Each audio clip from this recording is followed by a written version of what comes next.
Okay, magandang araw mga ka-printing. So, itong nasa likod ko ngayon na itong bagong DTF natin. So, Zoomjet ang brand niya.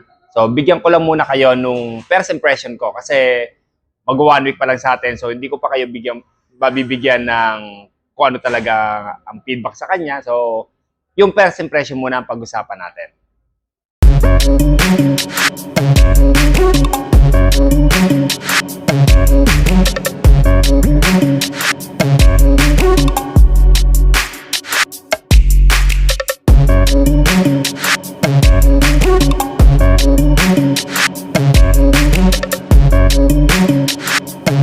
SNL Digital Moment.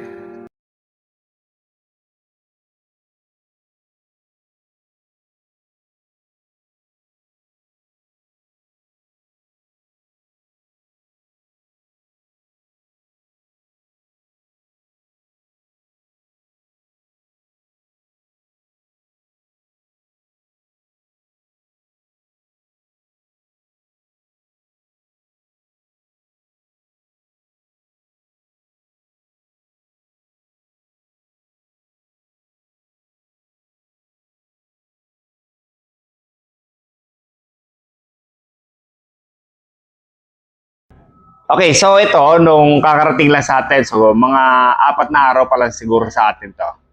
Nung dumating sa atin to, no, siyempre excited tayo, no? Nag-unbox tayo, binuksan natin yung machine, naka-karto to, naka-crate pagdating sa atin dito.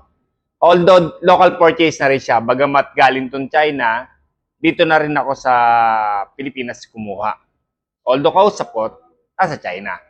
Ganun na nga. Kasi may warehouse sila rito sa atin sa Pilipinas. So, madali na. Pagka ano sa akin ng release order, labas din kagad yung machine. Then, pinabook ko na lang papunta rito. So, pagdating dito, siyempre excited, ora mismo, unbox. Parang ganun ang kagad, kasi hindi namin maipasok na rito, gawa na nakaglass na tayo. Ayan, muunlad na. Nakaglass na tayo, hindi na natin maipasok na. Ang ginawa ko, doon pa lang sa kalsada, binaklas na namin, kinabra na namin. So, unti-unti na namin pinasok dito yung machine. So, makikita nyo, pagdating namin dito, unang impression ko, pagkakita ko doon sa machine, ang ganda ng machine. Talaga namang, nagulat ako doon sa machine. Kasi, itong nasa likod ko, although DX11 lang ang head niya, dalawang DX11, isang head is white, isa is colored, yung pinaka niya. So ako na rin po nag-install nung niya. Ako na rin na naggamit kasi nga dahil nasa China yung kausap natin. So wala silang technical support na nandito sa Pilipinas. So ako na po mismo yung nag-assemble ng ganito. Yun naman ang kagandahan. Medyo marunong na tayo ng konti pagdating sa makina. So ako na po nag-assemble nito. Pagdating dito, na-assemble natin, bumuga naman kaagad, maganda naman kaagad po yung setup niya. Ang hindi ko napabuga sa unang is yung white. So, medyo nataranta tayo dahil siyempre, first time ko po nag-DTF. Kaya parang nangapa po ako ng gusto. Pero it happened na nung kakaan namin, nakipag-communicate na ako dun sa technician nila. So, ni-remote nila. Nag-adjust sila ng parameter para dun sa buga ng ink. So, usually yan, mga voltage para kung ano man ang maging Hindi pa rin po nagano. Ang ginawa ko, to make sure, pinagpalit ko po yung head. Nung pinagpalit ko po yung head, umokay yung puti. Colored naman po ang sira. So, na-conclude natin na defective yung head. Nangyayari naman po talaga yan. Yung factory defect. Yung unang-unang dumating sa akin ng isang head is defective yung isang head. At nakakatuwa naman dito sa aking supplier, ora mismo, pinalitan niya po yung head. So ako na lang nagpabook kasi malapit naman sa akin. So pinabook ko, pero kumbaga, walang tanong-tanong, walang kahit na anong is pinadala niya ako ng panibagong head. So yun, kabit ko rin kagad at napagana din naman natin kagad. Siyempre dahil sa hindi pa tayo ganong marunong, medyo marami pa itong trial and error ang nangyari. So trial and error tayo kung paano lumabas. At hanggang sa ma-final nga natin, maganda na yung buga. Okay na, okay na. So ngayon ko lang rin nalaman na ito, pagkapansinin nyo po yung machine niya, ito yung shaker. Ito yung shaker niya, maikse. Compare dun sa mga dating labas na mahaba yung shaker. Ito, tontuwa ako, pati yung mga lock niya, ang gaganda. So, pag tinignan siya sa itsura, napakaganda po niya. So, ayan. At murang-mura to. Compare po doon sa mga ibang supplier. Actually, yung dati kong napagtanungan, dapat nung kukuha ko, aabuti ng halos nasa 500 plus. Ito po, wala po sa kalahati. So, kapag ka po interesado kayo, PM nyo ako. Ako mismo ako ng mga machine. Tapos, ang kagandahan pati, yun nga, medyo supportive naman yung ating yung supplier natin. Pagka konting problema, then nag-ano kagad sila sa atin.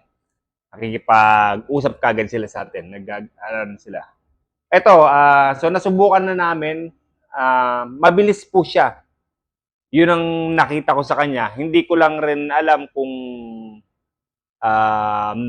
tawag dito, normal na yung bilis na gano'n. Pero sa ako, taga ng sarili ko, dahil hindi pa nga ako sanay sa ganito, natutuwa po ako sa bilis niya. At saka maiksi po kasi yung ano ng heater niya, mabilis po siya talagang ano.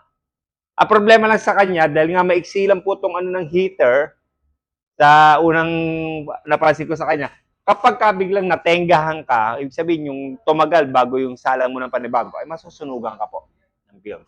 Although, hindi ko lang alam, baka meron pang technique na hindi ko pa alam.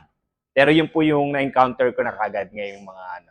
So far po, maganda naman po yung nakakatuwa po siya. Doon yung mga sariling tangke niya, may mga shaker na pong sarili. So kasi po, karaniwan nakikita ko sa mga ano is yung white ink o kaya yung mga ink ng DTF, madali pong magbara. So ito po, napansin ko, may shaker siya. So ibig sabihin, constant siyang sinahalo. Kaya madali po talaga siyang, hindi po siya basta-basta magbabara.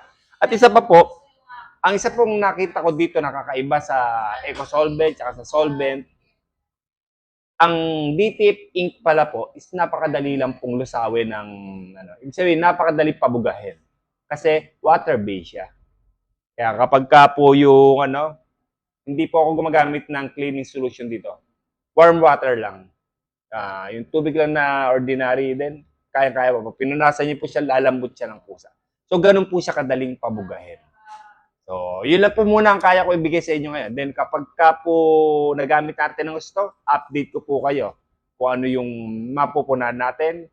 Maganda ba talaga ang DTF? Okay na okay ba talaga? At okay ba ang pagkakitaan ng DTF? Sagutin natin yan sa susunod na video. Kaya, abangan nyo po pagka po i-full review natin itong tawag dito, DTF. Zoomjet po, brand itong ano ko.